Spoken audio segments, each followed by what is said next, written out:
Alors MammoRisque, c'est un système d'évaluation du risque de cancer du sein. Comment ça fonctionne?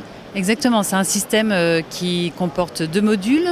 Un premier module qui permet d'évaluer la densité mammaire et un deuxième module qui permet d'évaluer le risque à 5 ans.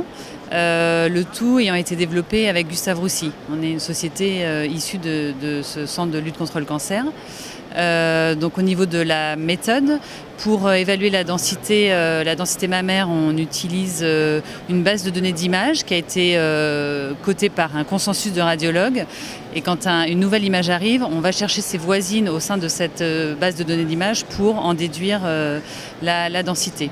Alors c'est le système donc, du voisin le plus proche, hein, c'est ça. Donc vous avez une base de données d'images, on prend la mammo et on compare, et c'est une aide à l'évaluation du risque. Exactement, donc ici un exemple, le mammogramme est arrivé avec donc les 2 seins de vue.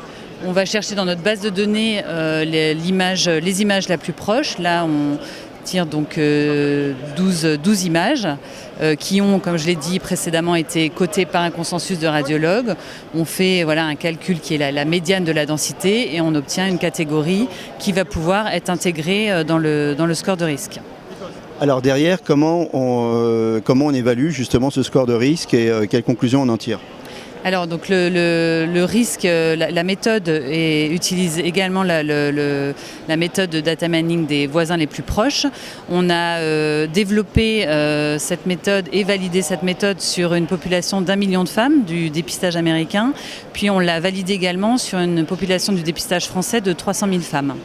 Donc je vous montre ici. Voici les facteurs de risque qui sont pris en compte pour calculer le risque de la femme à 5 ans. C'est les facteurs de risque les plus relevants et qui apportent la meilleure performance. Vous pouvez rajouter d'autres facteurs de risque, mais vous ne montrez pas la performance du score.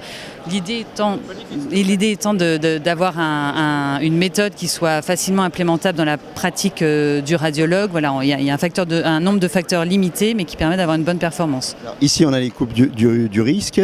Et par contre, je vois qu'on est aux États-Unis. Ici, on a le facteur racial, bien sûr, qui est interdit en France. Exactement, donc ce facteur apporte un effet sur la performance.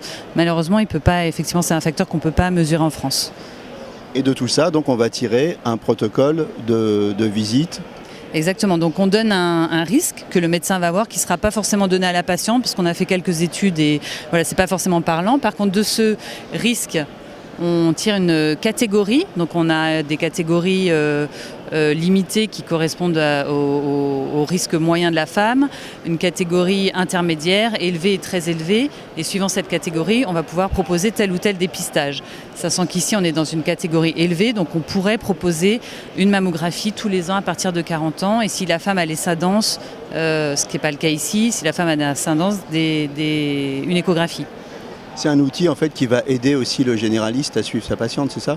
Exactement. Donc notre première cible du fait de la mesure de la densité, ce sont les radiologues. Mais là, on démarre une étude clinique, l'étude Riviera, qui est promue par l'Institut Gustave Roussy, chez 10 radiologues, 10 gynécologues et 10 généralistes, pour voir la faisabilité de l'utilisation de ce logiciel, le ressenti de la patiente et comment cela peut aider au dépistage du cancer du sein. Merci.